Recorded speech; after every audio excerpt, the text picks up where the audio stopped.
Assalamualaikum warahmatullahi wabarakatuh. Perkenalkan, nama saya Muhammad Fadli Rabbani dari kelas N jurusan Teknologi Industri Pertanian. Di sini saya mau membahas tentang pengembangan kelapa, pengembangan agroindustri khususnya di komoditas buah kelapa.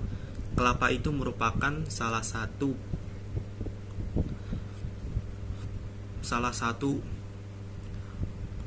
produsen terbesar yang ada di Indonesia. Menurut Direktorat Jenderal Perkebunan pada tahun 2018, Indonesia itu merupakan memproduksi sekitar 2,8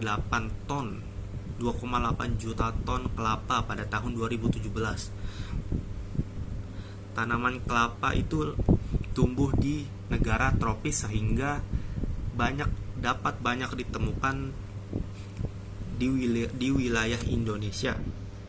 Namun baru-baru ini banyak perusahaan pengolahan kelapa yang mengeluh tentang betapa sulitnya mencari bahan baku, karena sekarang Indonesia memiliki tantangan pada krisisnya bahan baku. Tercatat bahwa Indonesia hanya memiliki utilitas di bawah 40% tentang pengolahan lanjutan pada buah kelapa.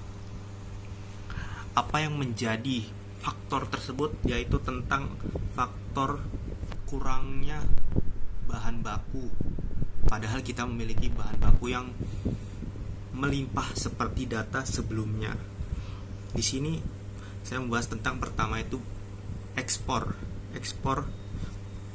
Indonesia itu merupakan peekspor kelapa terbanyak dibandingkan dengan negara produsen lainnya, dengan angka mencapai 2,02 miliar, dan berbeda sangat jauh dengan peringkat kedua, yakni hanya mencapai angka 263,6 juta, yang dapat terjadi karena tidak adanya regulasi yang mengatur tentang ekspor kelapa sehingga banyaknya terjadi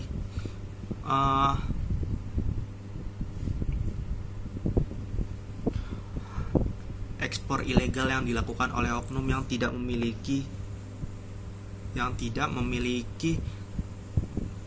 memenuhi syarat untuk melakukan ekspor. Kekurangan bahan baku juga dapat terjadi karena kualitas yang buruk pada buah kelapa. Hal tersebut disebabkan oleh penanaman benih yang asal, yang menyebabkan hasil dari tanaman itu buruk dan bahkan banyak yang mati sehingga produktivitas menjadi rendah. Untuk mengantisipasi kurangnya bahan baku, di situ perlu adanya andil dari pemerintah. Pemerintah dapat berkaca dari negara sebelah yaitu Filipina tentang beberapa kebijakan mereka, insentif mereka kepada para petani yang dilakukan. Insentif dapat berupa penambahan biaya terhadap satu buah penanaman yang dilakukan.